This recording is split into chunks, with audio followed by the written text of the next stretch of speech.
Hi, I'm Kerrie Penney, and on this episode of Secret Heart Broadcasting, I'll be speaking with Heather Dyer. Heather is the co-host and co-creator of the Three Kitchens podcast. She's also a mom, a gardener, a former communications professional who has, at a certain point in her life, decided she's going to do what she wants to do, even if it means not doing it perfectly. So if you're a person like me who wrestles with the need to be perfect, I think this episode's for you. Hello and welcome to Secret Heart Broadcasting. I'm Kerrie Penney.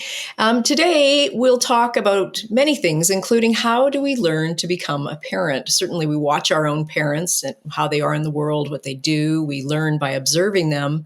But what if you don't have that?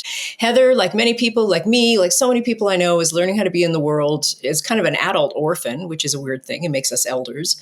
And she's not wasting any time. She is the co-creator and co-host of the Three Kitchens podcast, which is this is its fifth season, so well done you. Heather's an avid outdoorist, a camper, a canoeist, mom to two fantastic boys, reliable, very lovely young men.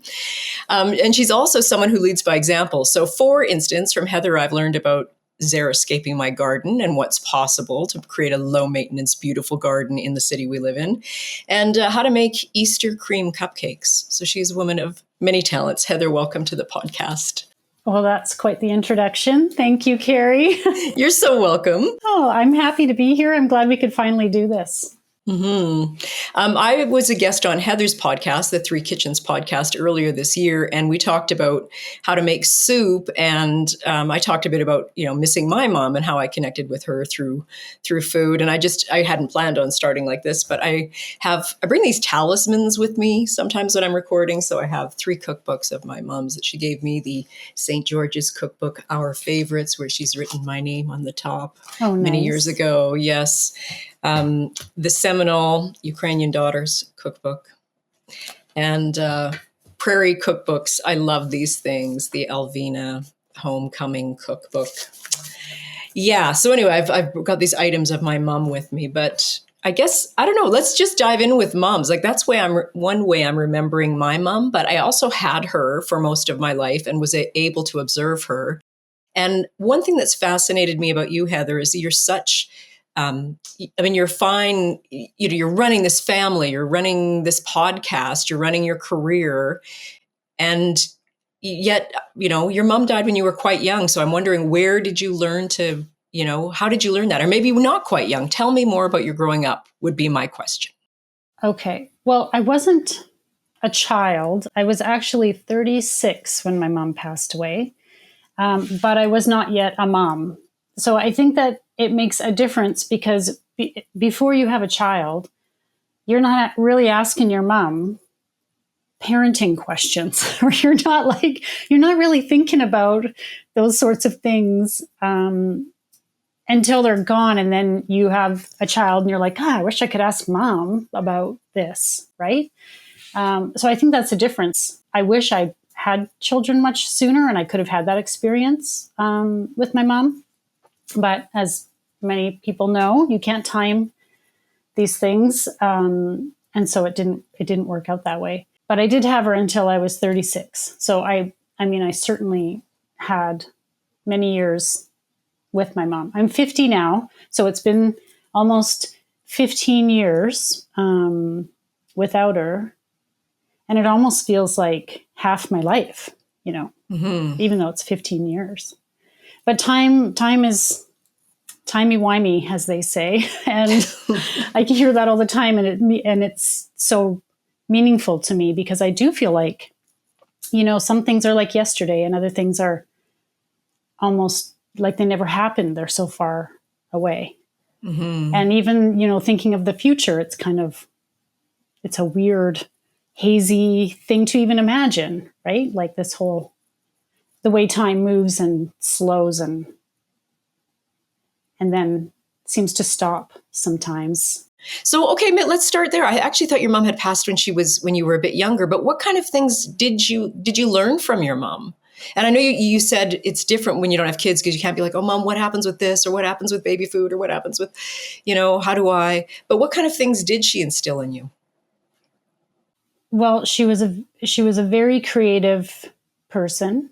She was artistic. She could sew anything you can imagine. She sewed our clothes when we were kids. She sewed her own clothes. She sewed clothes for her friends. She taught sewing. She was an amazing seamstress. And I did learn some of that from her and then didn't sew for a really long time. And I've tried to kind of pick it up again. And I realize that's not just muscle memory. You actually have to, there's some of those hobbies that you have to really focus and learn. She also loved to paint. She would paint on all kinds of random stuff. And she was just a busy, I remember as a child, she was a very busy mom. She had 3 girls. She often had other kids that she would care for after school or before school. She taught sewing at the college. She was our girl guide, our brownie leader, and she was always volunteering and she had all kinds of things always going on. And so I think a lot of my own creativity that I can credit to her example. I think the fact that just even having an interest in learning something or taking on a hobby or trying something new and not worrying if it's perfect, kind of just do it, just have fun and just do it. Nobody needs to see it, she would say. Who cares if it does? Just try the crocheting. If you can't make a scarf, well, whatever, it's fine. Just unravel it and it'll be okay. I love that message. I did not master that one. Crocheting or having things be perfect? Oh, either. All. I love that's a really great message because I think you and I met in our full-on corporate lives. I think now we've both kind of found a way to work in the world that allows us to be more creatively who we are. But I think we worked at a time in corporate communication culture where you were expected to be perfect. Like a mistake was almost, and I'm just having this thought now, but there was a demand that it be perfect. I don't know, maybe that was just me. Did you find that? Yeah. Like you said, I've never really thought much about that, but for sure, like working as a communicator, you catch other people's errors. You don't make them yourself, right? Like you are perfect. Your message is perfect. Your every punctuation is perfect. And then you'd better achieve what you set out to achieve and be able to measure it and show that it was in fact perfect. It's really exhausting. I know, just as we're talking about this, and I'd never really thought about my working life like that, but this kind of hybrid working now, right? For me, I'm, more or less retired, but I'm also engaging in more creative projects. It feels more balanced, like I can take a deep breath, remembering back in that time, as exciting as it was and how great it felt to make your own money and be your way in the world and, Mary Tyler Moore it all. There was I think I grit my teeth every night. Yeah, I can remember shutting my office door and just having a cry because there was so much pressure and so overwhelming. And this is not even a high pressure career. There are certainly far more important, high pressure, stressful jobs in the world than a corporate communicator. But I think part of that is your leadership and what they demand of you and that kind of thing.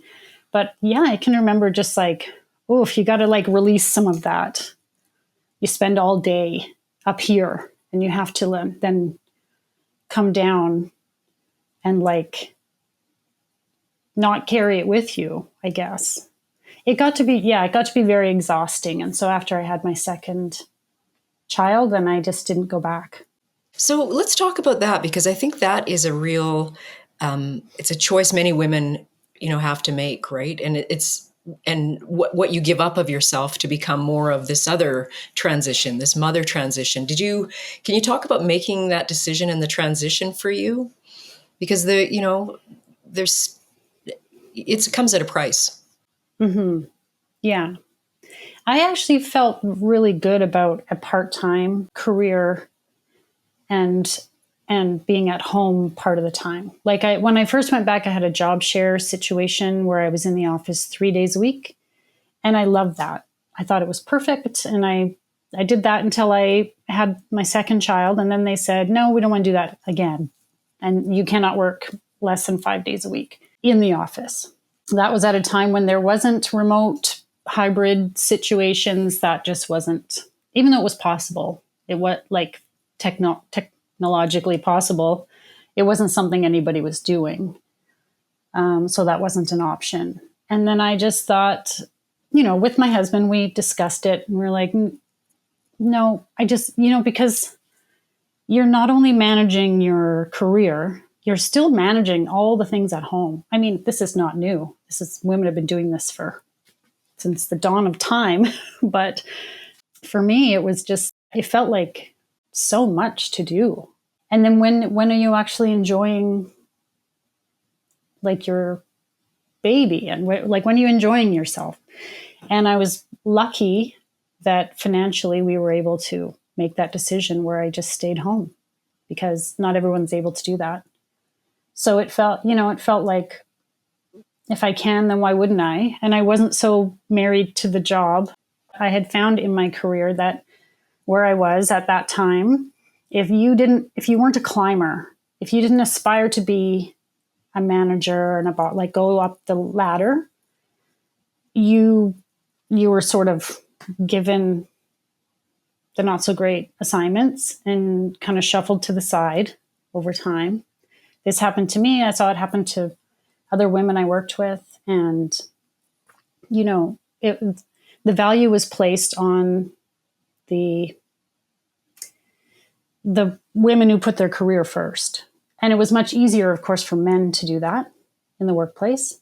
So what you didn't see it with the men, because there was no man staying home with his kids, And as soon as he had a child and you started making that decision about, do you want to be at work? How much of yourself are you giving to your job?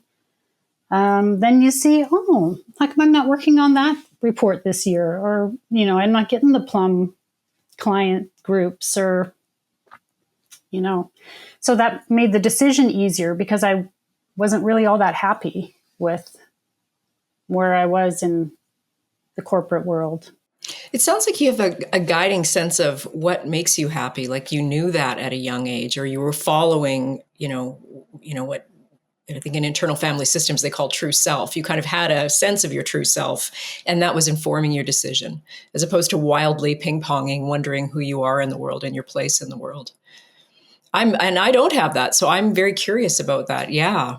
Because I was going to say maybe it comes with age, because I wasn't a 25-year-old mom. I was I was 36 when I had my first baby and 38 when I had the second, and made this decision about my career. But maybe it's not a wisdom of aging. Maybe it is a personality thing. I don't know. I never thought about it. Or maybe this grounded kind of parenting where you're learning how to be self-sufficient and your mother's giving you permission to be imperfect. Yeah. And my mom, I think almost to a fault, was always very concerned that we be independent. She wanted her girls to be independent, to the point where I felt like I could have used a bit more mothering. You know what I mean? Not that she wasn't there and everything. It's just... You had to figure it out sometimes. Oh, for sure. Yeah. And I had an older sister and I have a younger sister. I'm the middle child. And there were things certainly that I learned from my older sister that should have come from my mom, just basic girl stuff. And I remember saying to her, well, who told you? Did mom tell you this? She's like, no. I had to figure it out, or friends, yeah. It was like, are you kidding? No. So I think independence and self-sufficiency, self-reliance, really important skills to have learned from my parents.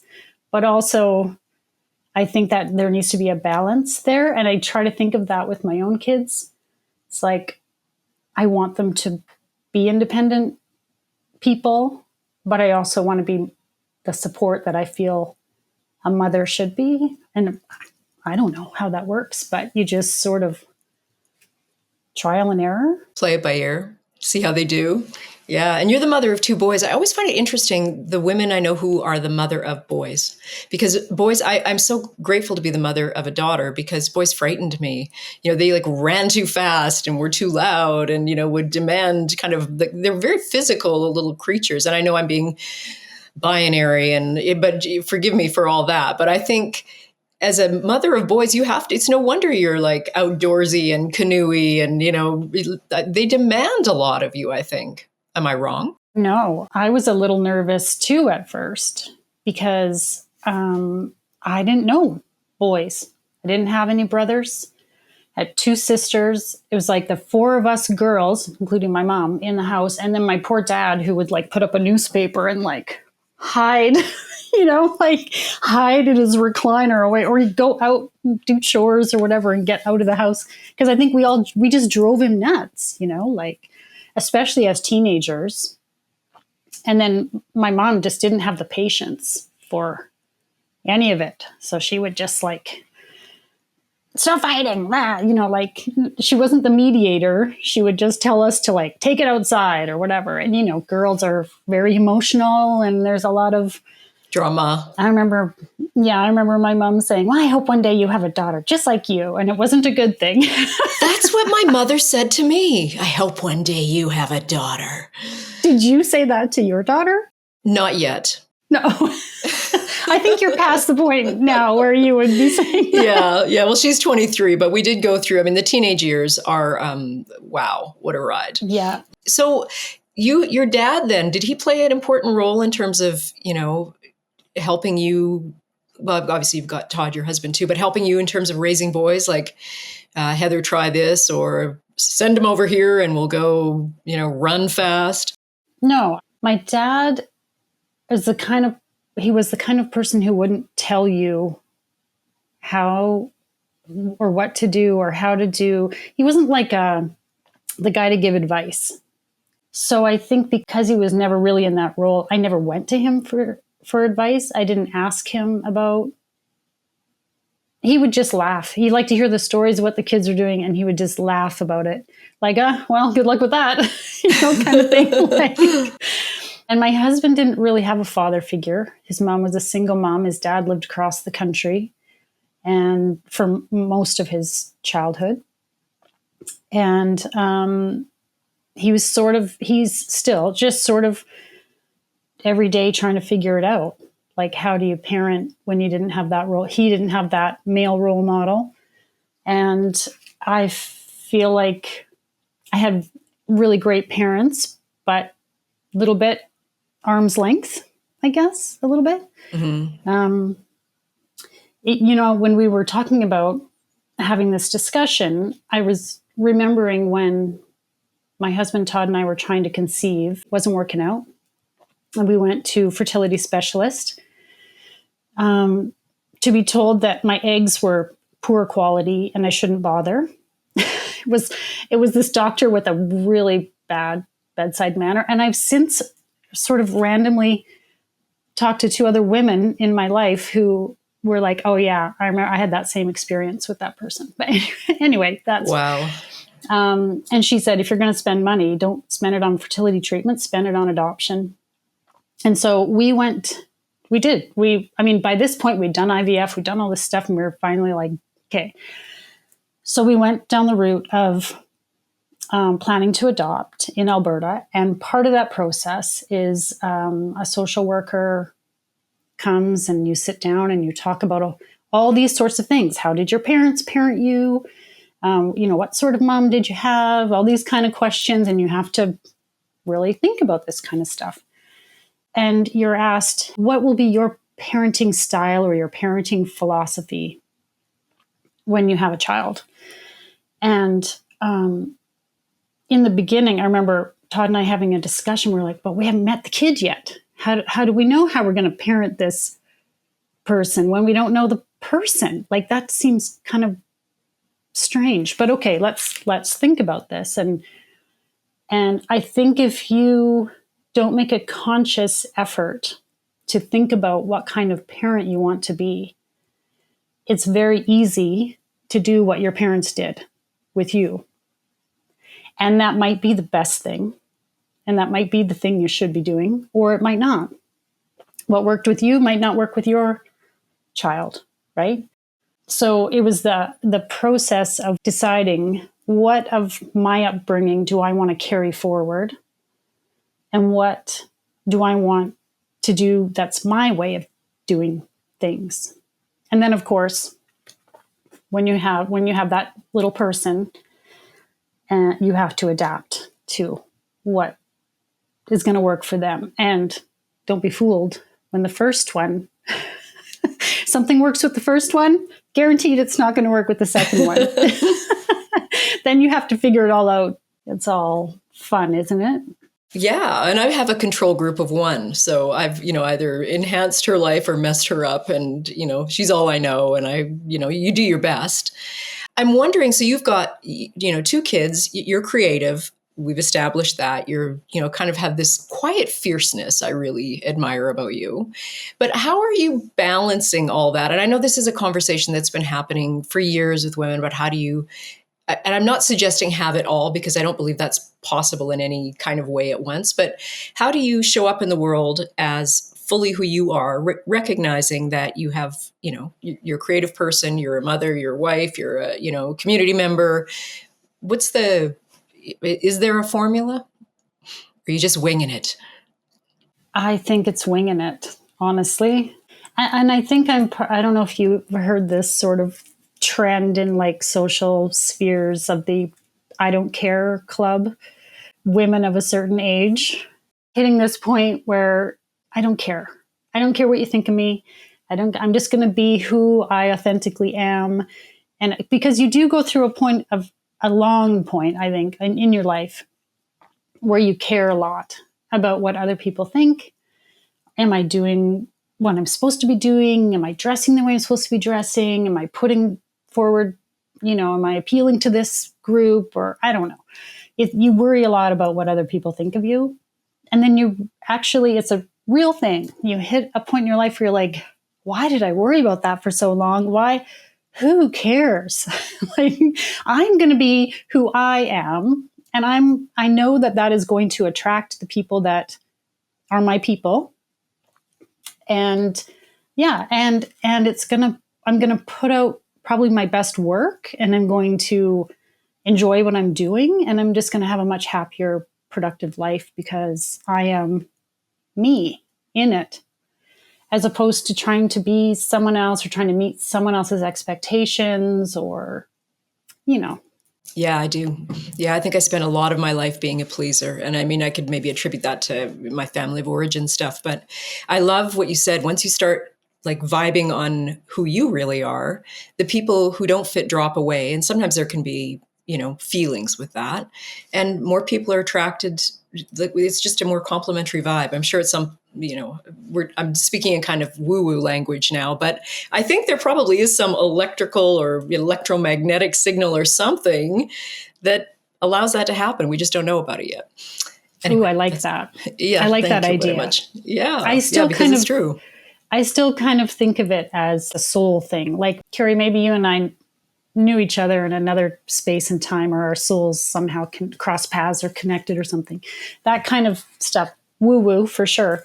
It makes sense to me. And again, I don't care if it doesn't make sense to someone else, or if it does. Like, my husband's like, what are you even talking about? And I'm like, and yet somehow we're married. I don't know, whatever. Yeah. Well, maybe you knew each other in another life. It's possible, right? I think it's interesting because we're neighbors and we met each other years ago in different lives. And then I had gotten newly married and bought a house on this street. And then I remember you pulling up and you're like, hey, it's me. And I'm like, Heather? She's like, yeah, I'm just 2 houses or 3 houses away. So what are the odds of that? Yeah, we bought at the same time on the same street. Yeah. What are the odds of that? See?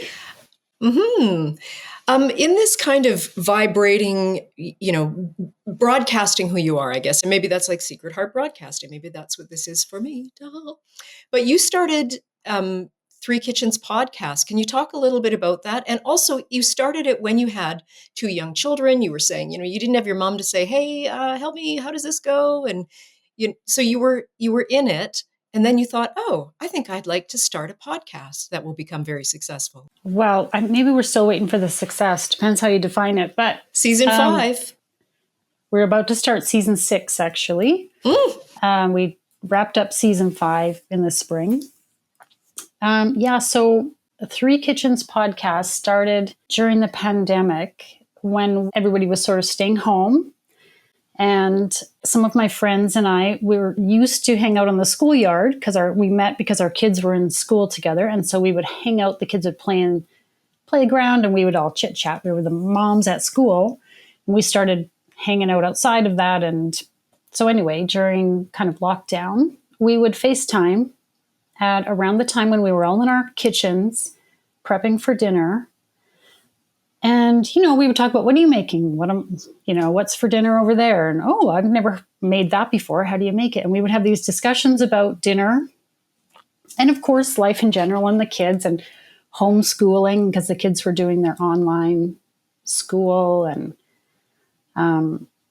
it was just sort of that weird time that it's kind of a funny thing that we all have this collective memory of that weird time.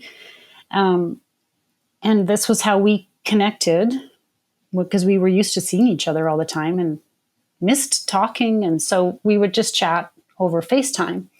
And somebody, I don't remember where it came from, I think it was somebody's husband, said, well, if you're talking about this all the time anyway, why don't you build a podcast and put it out there? Because maybe other people want to hear about what you're cooking, or maybe they're at home wondering what should I cook? And so we took that idea and thought, why not? We're at home. We have some time. Why not do that? And I wasn't working like a job at the time. So that made it easier for me to juggle the things. And I guess in terms of like having time for it, I'm fortunate that I have healthy kids, Yes. who are able to amuse themselves. They don't need constant attention. It could certainly be more challenging. So I'm lucky in that way. So it just rolled from there. So we try recipes and we talk about them on the podcast. And we started with 3 hosts. Over time, it's gone down to 2. So we're still called Three Kitchens, but there's only 2 of us. That's like the number one question we get from people.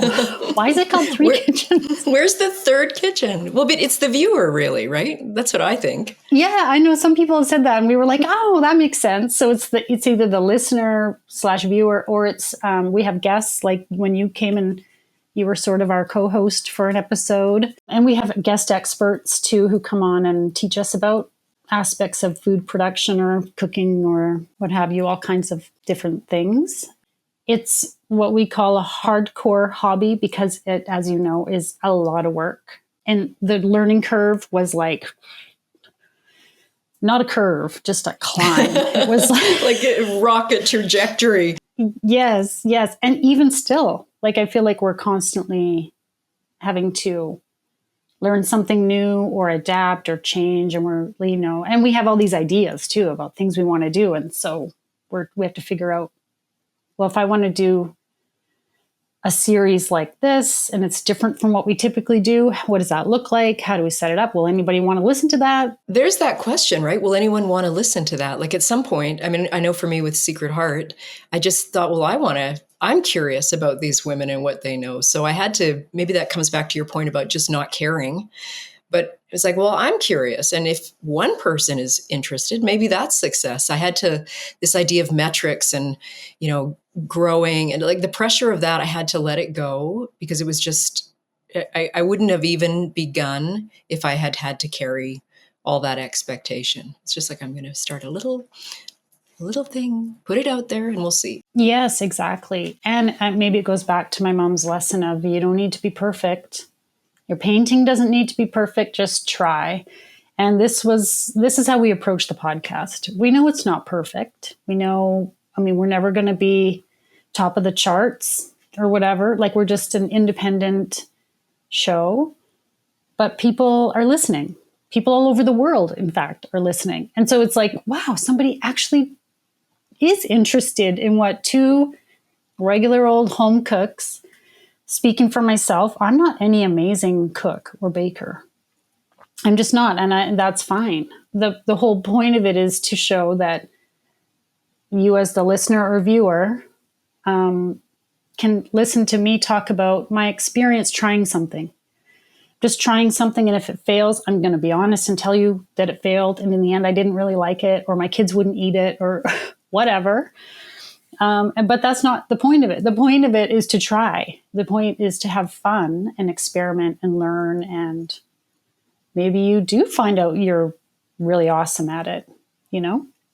My co-host, Erin Walker, she is a much better cook and baker. She's a scientist, so she has the brain that approaches things very methodically, and she's really good at that. Whereas I'm like, she always says I fly by the seat of my pants. I'm always winging it. So, that's good or bad. It's not great with baking, but it can be good with cooking. So, sometimes that works out for me and sometimes it doesn't. Like, the whole point is that we are home cooks. We're not celebrity chefs. We're not professional trained cooks, which is a lot of, in the foodie space, a lot of people are chefs or bakers. So home cooks would be how you describe yourself. Yeah, we're home cooks, and we're just trying stuff the way a home cook would, with a home kitchen, with the stuff you've got, with access to regular ingredients, that kind of stuff.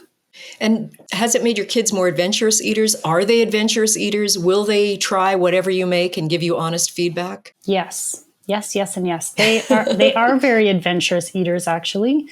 Knock on wood, haven't really been dealing with picky eaters. That I think they've always kind of been that way. One was a little picky for a little while, but generally they'll at least try everything. And they think I'm a fantastic cook. So that's success, I guess, right? I mean, they don't know any different, really. Well, and maybe they'll cook. Like, one thing I'm noticing with my daughter, she's moved out on her own now and is living in a different city and having to fend for herself. And she knows some basic things. So I'm thinking, oh, well, somewhere along the way, something rubbed off. She was also she would try anything. She didn't always like everything. And there was a time maybe in junior high where, no one else brought this for their lunch, and that's weird. And, stop feeding me weird things. But overall, I think she's a curious eater. She likes food, and she can make enough things that she can survive in the world. And I feel like, well done. Yes, that's awesome. And I think having boys, not to be stereotypical about it, but, my husband doesn't cook, doesn't really know how to cook, even though he's a firefighter and people think firefighters have some innate ability to cook. They don't, not this one. But I want my boys to leave home knowing how to cook, or at least having the basic skills and not being afraid to try to learn. Mm-hmm. I want them to have those skills so that they're not eating ramen noodles. I mean, one of them would live on ramen noodles, to be honest, but hopefully by the time he's an adult, he's moved on. Yeah, because good food is so related to good health, I think. I like good, fresh food. And then you have this amazing garden we haven't even talked about that's, I have my little scrubby tomatoes that, I throw against the house and they produce. This year it's fantastic. And your house, I feel like, the stuff that comes out of your vines that you're growing is like, what? Aren't we in zone 2? How did that happen?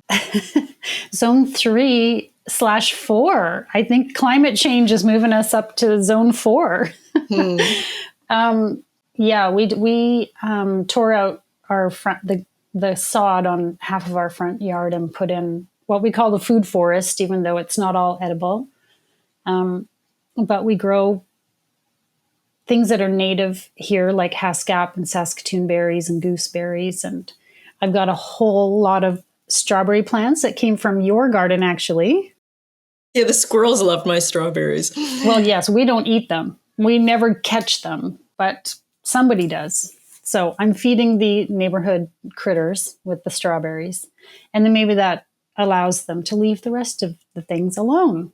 Maybe. I'm not sure. Sometimes they're into everything.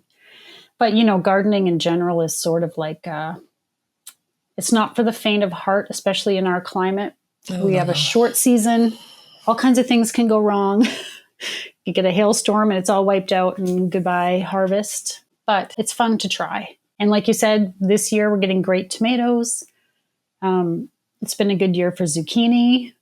But then other things like my beets look really small and straggly. And, every year's different. You can't ever be an expert in that either. Yeah, I think you have to kind of go with the flow. You can't be perfect.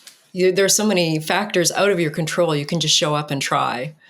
Yeah. Yeah. We do a newsletter as part of Secret Heart Broadcasting. And I would love one of your tips or recipes in the newsletter. Maybe I'll think of one of my mom's.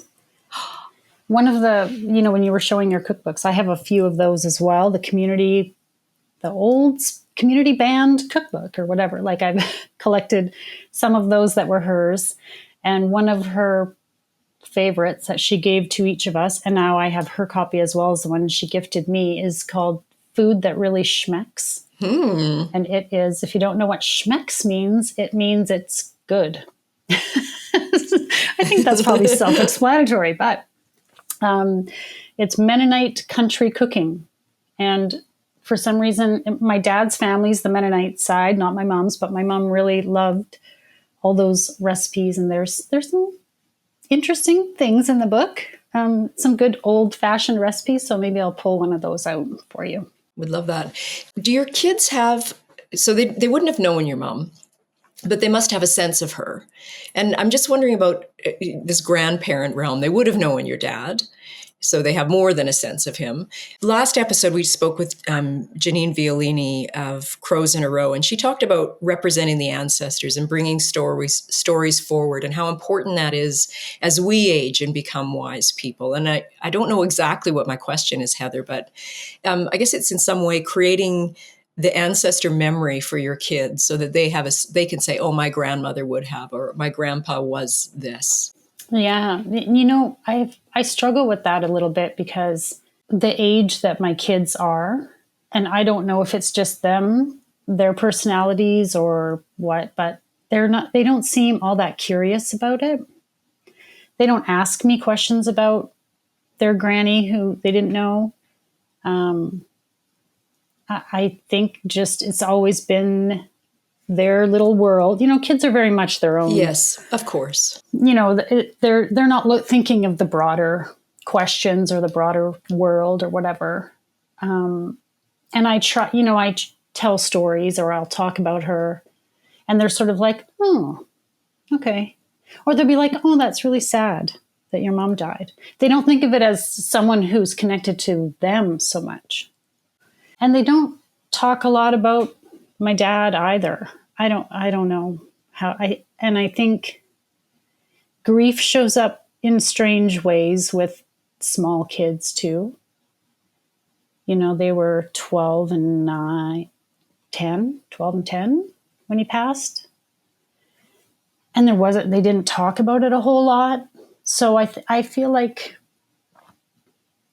I don't know. I think obviously they have memories of him. Mm-hmm, yeah. But I think that more of like wanting to know maybe more about him or more about my mom, maybe that'll come as they get a little bit older. Yeah, I think so too. I'm just thinking about myself because I think I became more, well, this is back to the beginning of this conversation. When I became a mom, I needed to know everything about, the maternal lineage and mothering and questions. And I was so thirsty for knowledge and had not even realized I was thirsty until I had a kid. Yeah. Yeah. And how many times have we said not to stereotype, but I think maybe it's a difference with gender as well. Like the fact that they're young boys, they're just who their grandma was. It's not really on their radar. Yeah. Yeah. They're just like, oh, well, she was probably just some other nice old lady or whatever. I just imagine that they're just like, oh, whatever.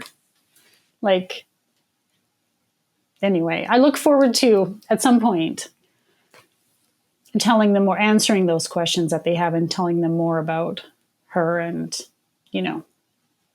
I think they know my little stories that I always tell. And some of the weird words I use and stuff come from her. My sisters and I call them Oshmix. Yeah. My sisters and I call them the Linda-isms. Because my mom liked funny words and phrases in an endearing kind of way. Like she was sort of an oddball, which I personally love. I have an affection for odd people who, again, authentically herself, right? She was being who she was, and she would tell weird jokes that she couldn't remember the punchline to. and she liked words like discombobulate and like things like that she thought were funny. And so she would try to use them in sentences all the time. And you'd be like, Mom, when you're a little kid, you're just like, what even is that? And then you get older and you're like, who cares what it is? It's fun to say. So, Let's revive discombobulate. We'll sort of have a Linda-ism day. Yeah. Yeah. Was your mom a great reader? Yeah, I know you're a great reader. I want to get to talking about books, but I'm wondering, is that something that your mom or dad, said, hey, you should read a book, or you're just naturally curious? My dad was a voracious reader. We cleared so many books out of his house. when we emptied out his house after he passed away, it was like, how many paperbacks did you need to keep? Like, really? He always had a book going, or the paper, or he was doing crossword puzzles. Yes, he encouraged us to read. And every year at Christmas, he personally chose a book for each of us. Where my mom would do all the other gift shopping, but my dad gave us each a book. So he really encouraged it and modeled that. Yeah, what a lovely gift. Yeah. One question I love to ask people on the show is 3 books, or 2 books, or 1 book. But what are some books that you're reading now, or you love, or you'd like to recommend? And I'm very curious.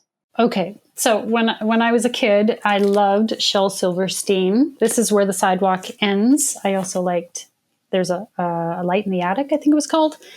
Illustrated kids' poems, really cute, like little illustrations and simple rhymes, which I loved, and I would try to emulate. And I wrote all sorts of poems as a kid that I no longer have, but I know that this was what I was trying to be, was Shel Silverstein's little apprentice, writing all the little cute rhyming poems.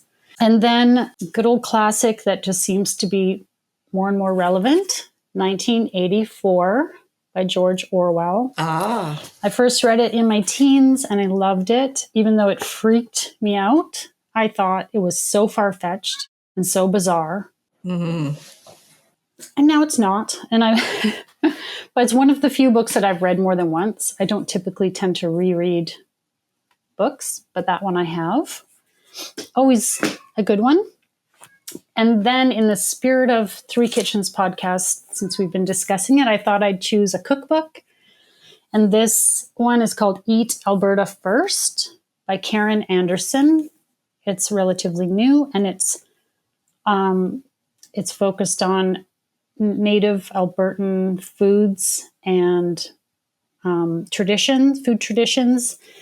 And the recipes all come from communities and people in Alberta. And it's structured by the season, which is kind of nice. So if we're in fall and you have garden harvest that you want to, like the other day I had just all these tomatoes. And so I went looking to see what sort of tomato recipes might be in there. But I read all kinds of stuff. Yeah, well, that's a really great wide example of, kids poetry to Alberta cooking to Orwell. Wow. Wow. A Renaissance woman on my street, Heather Dyer. Thank you so much for saying yes to being on the podcast. And I always say, if you like what you're hearing, please like us or follow. And I would say the same of Three Kitchens podcast.